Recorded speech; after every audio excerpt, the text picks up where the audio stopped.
Vamos lá, Caião. Eu sei que você já falou muito sobre salvação, aos que não tiveram nenhuma informação sobre Jesus, e eu tendo a concordar com tudo que você fala, tá?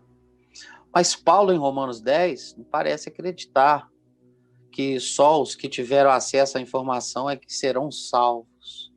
Aí ele cita as falas de Paulo, como, pois, invocarão aquele em que não creram? Romanos e como 10. crerão? Exatamente. Aí ele fala, Caio, me ajuda a entender isso de Aí Paulo. mesmo, para eu não falar de João 2:1, que ele é o nosso advogado, e não somente o nosso, mas do mundo inteiro, para não citar Paulo, chamando a Tito de Deus verdadeiro e Salvador de todos os homens, mas especialmente dos fiéis, Salvador de todos os homens, mais especialmente de fiéis, para não citar o primeiro capítulo do Evangelho de João, que ele é a verdadeira luz que vindo ao mundo ilumina a todo homem, para não citar Malaquias no Velho Testamento, que nos Deus dizendo, vocês estão pensando que são vocês que me oferecem sacrifícios aceitáveis? Vocês não sabem que em todas as nações da terra, em todos os povos da terra, eu recebo orações e cultos e incensos a mim aceitáveis, isso antes do Evangelho. Para eu não citar uma quantidade enorme de outros. Por exemplo, Romanos 6, quando ele diz que no primeiro Adão todos morreram. Agora, no segundo Adão, por que só alguns foram recuperados, já que no primeiro Adão todos receberam a solidariedade, tiveram a relação solidária com a morte de Adão? Por que agora não se tem a relação solidária com a vida em Cristo, que é o que Paulo retoricamente quer que as pessoas compreendam? Mas para não ir longe demais, que eu poderia ficar falando até 3 da tarde sobre isso, eu vou ficar só em Romanos 10, que eu não deixei nem ele ler, porque eu conheço esse texto até desmaiado. Quando eu morrer, se vocês visitarem minha tumba e perguntarem, Caio, eu não sei, eu vou falar, hein? Romanos 10, Caio, fala pra gente. Eu vou dizer, cara, isso é Romanos 10. Vou sair correndo de lá, porque até dormindo, está na minha célula. Todos esses textos. Romanos 10. Em Romanos 10, ele faz essa pergunta, como pregarão se não houver quem envie? Aí Paulo está falando com quem? Tem que ler lá Romanos 16, porque ele tinha um público. E o público não era esse companheiro que está fazendo essa pergunta. O público lá em Romanos 16, leiam lá o nome daquela moçada inteira. Uma quantidade enorme de gente. Tem gente escrava, como Lúcio, é nome de escravo. Tem vários que eram escravos. Tem outros que eram donos de escravos. Tem alguns ali que eram escravos libertos, com direito, com carta de alforria. Alguns outros são judeus. Alguns são judeus bem dados ao judaísmo ainda. Outros são judeus convertidos, mas ainda com uma certa hibridização. Outros são totalmente libertos, como Priscila, como Áquila, que estavam lá presentes em Romanos 16, na lista dos que receberam prioritariamente aquela carta. Aí tem alguns que ele diz são meus parentes e que se converteram antes de mim. E aí ele fala de alguns outros, como Júnias, que era notável entre os apóstolos.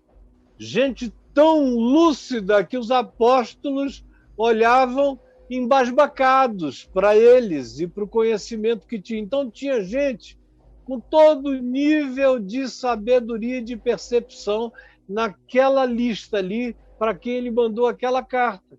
Então, aquela carta, ela tem uma estrutura evangelizadora. Ele começa lá no capítulo 3, falando que Abraão foi... Todos pecaram, todos carecem da glória de Deus, tal, tal, tal, tal. É bom lembrar o seguinte, naquela carta, no capítulo 1, ele está dizendo, olha, eu não me envergonho do evangelho, porque é o poder de Deus para a salvação de todo aquele que crê. Então, tanto faz o público. Aí o primeiro público é de romanos, e de romanos que tinham entrado numa situação de extrema promiscuidade. E alguns deles estavam presentes na igreja, e a igreja estava na dúvida de como lidar com aquilo. E Paulo era um judeu convertido.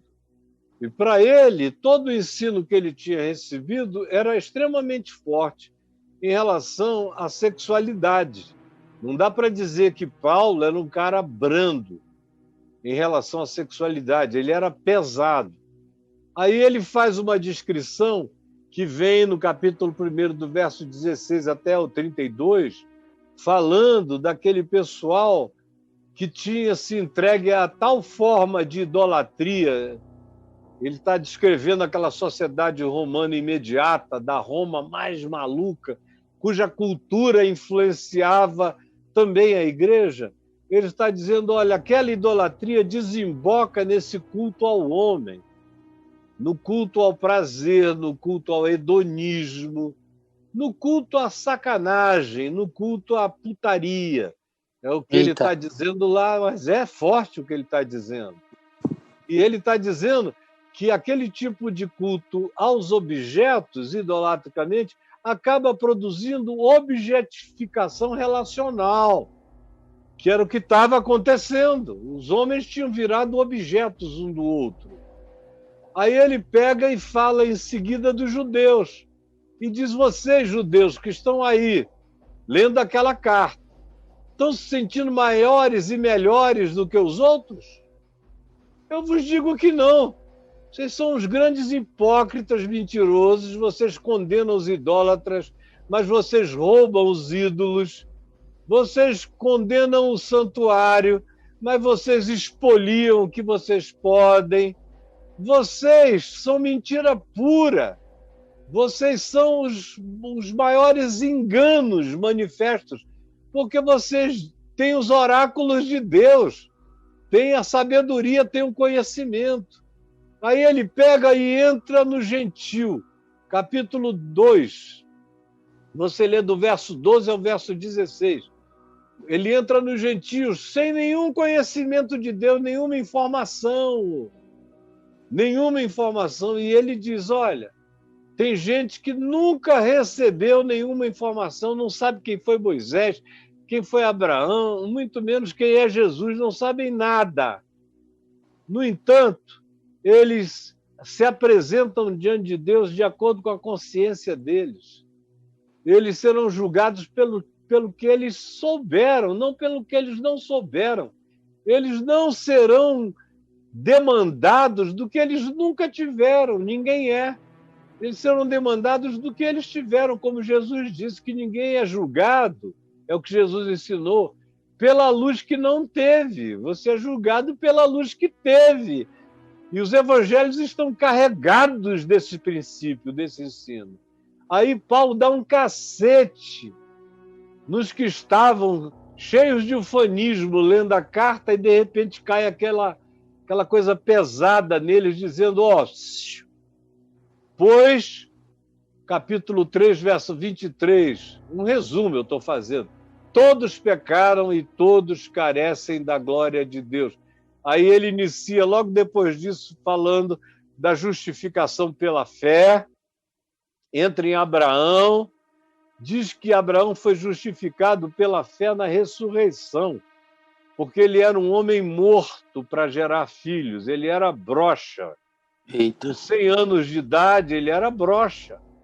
E aí diz que ele se fortaleceu, que essa é uma linguagem eufemística para dizer que o bicho, ele se fortaleceu, crendo em Deus, que Deus era o Deus da ressurreição, Porque para aquele pinto levantar, só a ressurreição dos mortos. E ele gerou um filho com 100 anos e a mulher com 90. Então, Abraão cria na ressurreição dos mortos. Cria no impossível de Deus.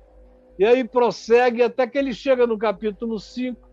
No final do 4, ele diz que por isso Cristo morreu pelas nossas iniquidades e ressuscitou de entre os mortos para nos justificar delas. Começa o capítulo 5 dizendo: justificados, pois, pela fé, por Jesus, pelo estar consumado, por tudo isso, temos paz com Deus por meio de nosso Senhor Jesus Cristo, a esta fé na qual estamos firmes. E aí vai, eu podia citar o capítulo praticamente todo, 5 de memória, e aí ele entra e vai chegando na dimensão em que ele faz a comparação entre o primeiro Adão, o segundo Adão. Aí, após fazer isso, o capítulo 6 mostra a decadência da gente vinculada ao primeiro Adão e a grande chance libertadora, como eu tenho pregado esses dias, daqueles que se apropriam do que o segundo Adão, que é Jesus, fez. Aí ele inicia o capítulo 7, respondendo àqueles que estavam fazendo na mente a objeção da lei. Mas e a lei de Moisés? Onde é que fica? Ele diz: olha, a lei morreu em Cristo.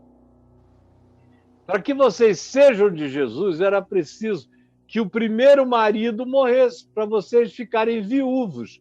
Então Jesus assumiu a lei toda. Como ele disse, não vai cair nenhum tio sem que tudo se cumpra. Ele assumiu o primeiro marido, ele assumiu Moisés, ele assumiu a herança toda chamada do Velho Testamento, assumiu todas as coisas que eram contra nós, como Paulo mesmo diz, e que constavam de ordenanças. E ele as encravou na cruz. O que é que ele fez?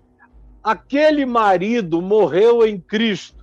E Jesus ressuscitou para que a gente se case, agora que nós ficamos viúvos da lei em Cristo, a gente se case com Deus em Cristo Jesus, na graça de Deus e no Evangelho. Romanos 7 vai fazendo esse tipo de introdução.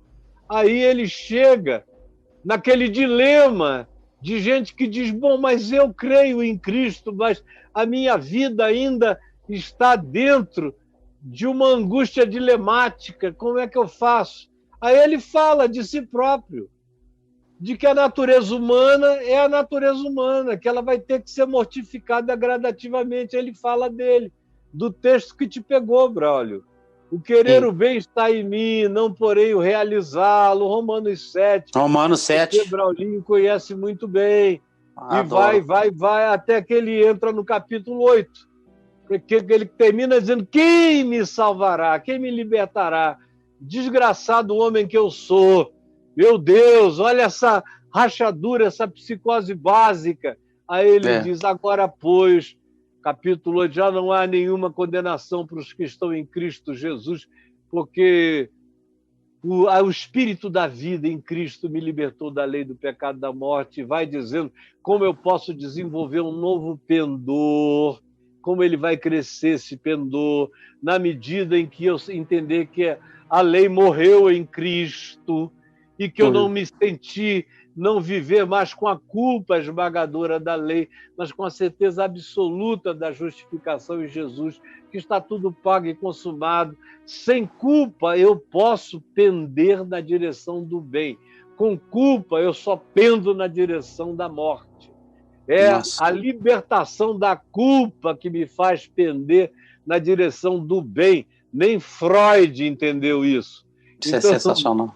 É maravilhoso. Essa é a psicologia perene, mais poderosa. Aí ele viaja no capítulo 8, quando ele chega no capítulo 9, ele se depara com os judeus, lá daquele grupo do capítulo 16, do auditório, da audiência, do Zoom, do pessoal que estava vendo. O pessoal do Zoom. Do Zoom. Está lá no capítulo 16. Tinha gente lá se achando melhor, se achando maior, porque era judeu, porque tinha pedigree, porque tinha tudo isso. Aí ele vai desconstruindo, ele diz, olha, deixa eu dizer, para os que têm o pedigree, de que diferença isso faz? Se todos pecaram e todos carecem da glória de Deus. Qual é a diferença? E para os gentios, aí ele diz, vocês foram enxertados na oliveira. Para os que eram oliveiras naturais, os judeus, ele diz, olha, aguentem o enxerto, porque foi Cristo que colocou todo esse povo do mundo inteiro enxertado aí. E vocês que são da oliveira, não se jactem, porque vocês não são nada, vocês são salvos pela graça de Jesus, não pela lei de Moisés. Vocês são salvos porque vocês se casaram com Cristo. Fora de Cristo, vocês não têm esse benefício de consciência, porque a quem mais se deu, a desse mais se pede. A quem não se deu nada, desse se pede nada, meu amigo. Então aí ele evolui no capítulo 9, ele vai falando desse pessoal. Agora, ao mesmo tempo, ele tem uma machucadura interior quanto ao fato de que esse era o pessoal que menos ajudava. Menos ajudava, como mais ou menos acontece o tempo todo, né? Quem mais ajuda, quem mais sabe é quem menos ajuda. Aí ele começa a dizer, olha, a gente está nessa situação, tem os gentios que nunca souberam de nada, mas que serão acolhidos por Deus, e tem gente que tem a informação que vocês têm. Quanto mais a gente sabe, mais a gente deve, mais a gente tem que responder à altura do que a gente sabe.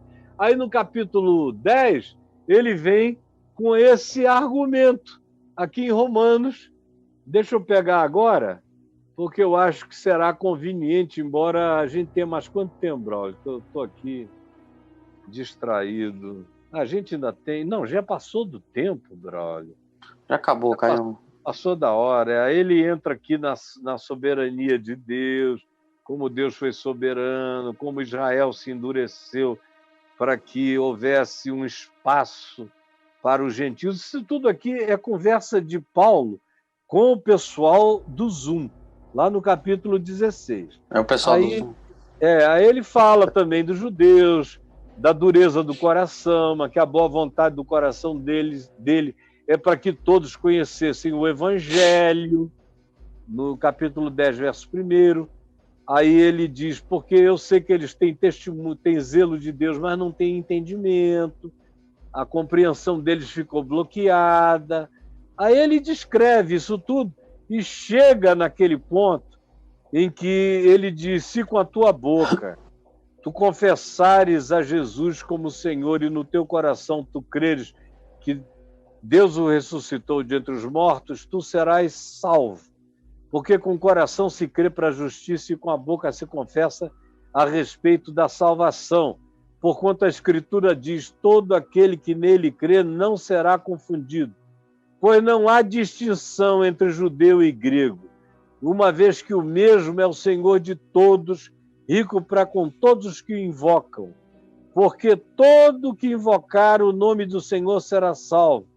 Como, porém, invocarão aquele em quem não creram? Ele está colocando essa pergunta porque tem uma quantidade enorme de pessoas que estavam já dizendo, bom, já que os gentios que nunca ouviram falar serão justificados pela graça de Deus, para que pregar então? Que é a pergunta do nosso amigo, no fundo do coração dele.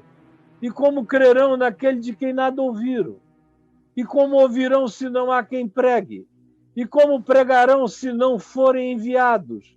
Como está escrito, conformosos são os pés dos que anunciam boas novas. Mas também está escrito, nem todos obedeceram ao Evangelho. Pois Isaías diz, Senhor, quem creu em nossa pregação?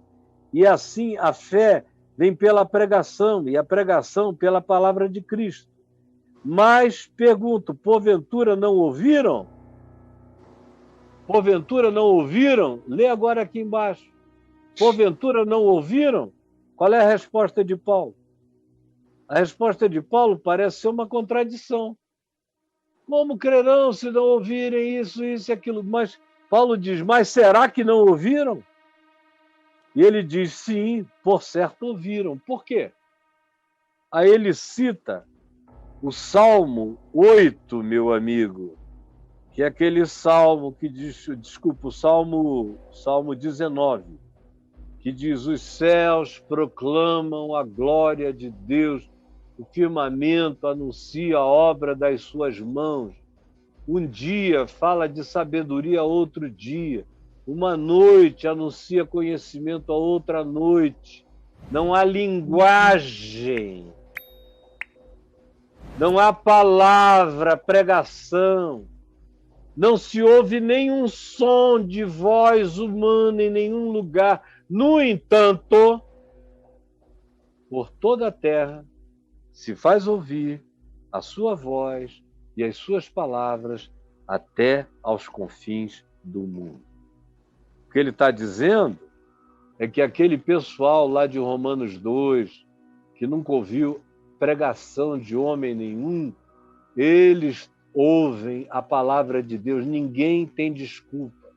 Pode não ter pregador nenhum, indo a lugar nenhum, chegando a lugar nenhum, mas tem um evangelho eterno sendo pregado todos os dias, todas as noites. Deus fala na consciência de cada um, fala de diversos modos, perturba, o acalma, fala em sonhos, fala na voz silenciosa, indiscernível da consciência no coração, fala através do espetáculo da natureza, dos céus estrelados, como disse Emmanuel Kant, que uma das coisas que mais o chocavam, uma das pregações que mais o esmagavam, era olhar para cima na escuridão e ser achatado por um céu estrelado. Deus fala, nunca deixou de falar, fala a todos os homens. Agora, aqueles que tiveram o privilégio da informação, esses, como vocês aqui, serão demandados do que ouviram. Cada um de nós vai ser demandado pelo que recebeu, não pelo que não recebeu. É um princípio da Escritura. Eu, por exemplo, tenho muito mais peso sobre mim do que a maioria dos homens que eu conheço no planeta Terra, que não sabem a metade do que eu sei sobre o Evangelho e sobre a vida. O peso que está sobre mim é enorme. Por isso eu não posso brincar com o que eu sei. Agora, quem não soube nada? Quem não soube nada tem o que tem, do tamanho do que tem. E eu não vou colocar sobre quem não soube nada o peso que está sobre mim, que sei tanto, que recebi tanto. Então, eu que recebi tanto, devo ajudar a fazer o Evangelho ser proclamado e devo eu mesmo proclamá-lo. Agora, quem não soube de nada está ouvindo o Evangelho silencioso, que é ouvido em toda a terra. Vocês acham que aquele 1 bilhão e 400 milhões de chineses não estão ouvindo o Evangelho? Só porque não tem crente pregando lá? Eu vos garanto, em nome de Jesus, que estão sim. Que aquele 1 milhão e 200 milhões de indianos não estão ouvindo o Evangelho de noite, de dia, nas infinitas relações deles, até mesmo nos seus livros de sabedoria, de instrução. Todo mundo está ouvindo a oportunidade de tratar melhor o próximo, de se tratar melhor, de tratar melhor da criação, da natureza, da vida, dos rios, das fontes das águas, das criaturas, desse evangelho eterno, como diz o Apocalipse, que tem que ser pregado, que é o evangelho da preservação de tudo que existe. Isso é uma boa nova universal, que está aqui na Escritura, e todo homem entende isso. Sim, Paulo diz, ouviram, pois está escrito, por toda a terra se fez ouvir a sua voz, se faz ouvir. Então ele está perguntando, respondendo aos que eventualmente tinham ouvido pregações do próprio Paulo ou de outros, ou dos apóstolos, tanto quanto está respondendo acerca daqueles que não ouviram nada de ninguém, aonde ninguém chegou ainda, mas ouviram porque Deus está falando. Agora, se eu puder ir, eu vou.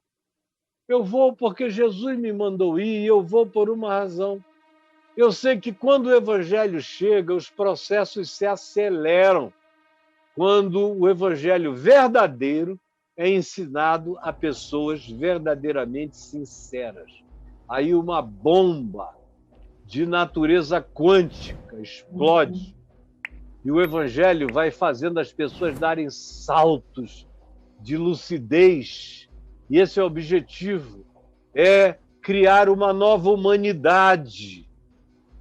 O projeto de Jesus era fazer todo mundo nascer de novo, não crentes, nem cristãos, porque Jesus não estava fundando o cristianismo, ele estava ensinando o caminho, a verdade e a vida. O que ele queria é que todo mundo andasse no caminho para o qual ele disse, segue-me. Na verdade, que ele disse, eu sou. E na vida, que ele disse que seria abundante.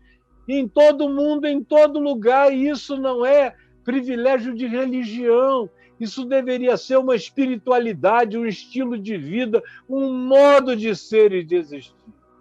Então, meu querido, tem gente que é alcançada como você foi ouvindo. E tem gente que morreu. E a humanidade inteira morreu sem saber de Abraão, de Isaac, de Jacó, de Moisés, de Davi, dos profetas. Morreu sem saber que Jesus tinha vindo, tinha morrido por eles e tinha ressuscitado por eles. Eles só ficaram sabendo quando abriram os olhos do lado de lá e encontraram Jesus e, de repente, disseram, eras tu, eras tu. O tempo todo foste tu. Então tem aqueles que vão para lá sabendo o que ele disse, eu vou preparar-vos lugar. E tem aqueles que chegam lá sem terem sabido de nada. E ele disse, vem, porque eu tive fome e tu me deste de comer. Eu tive sede e tu me deste de beber. Eu estive nu e tu me vestiste. Eu estive enfermo e tu me visitaste. Eu estive preso e tu foste ver-me. Eu fui estrangeiro e refugiado e tu me acolheste. E eles vão dizer, quando, Senhor, que nós te vimos assim? Nós nem sabíamos que tu eras tu.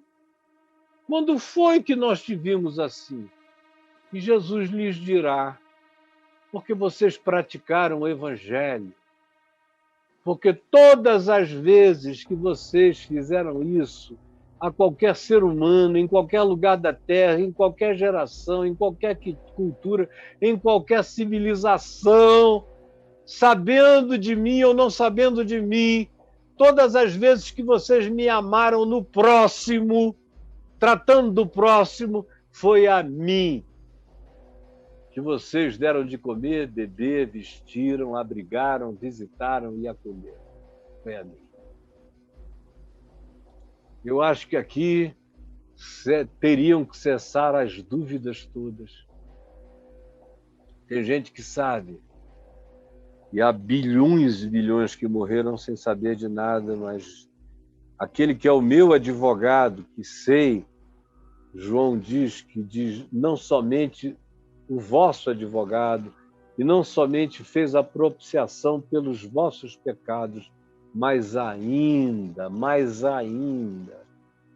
pelos do mundo inteiro. Então, mesmo que Paulo tivesse falado uma besteira e ele não falou, eu filtraria Paulo em Jesus. Mas o que Paulo falou é coerente, totalmente coerente. E se você entende o público do Zoom, lá no capítulo 16, aí você entende a epístola, porque ela era uma resposta àquela coletividade, que ele faz questão de mencionar nos detalhes os nomes, como ele não menciona em extensão tão explicitamente maior do que em qualquer outra carta dele.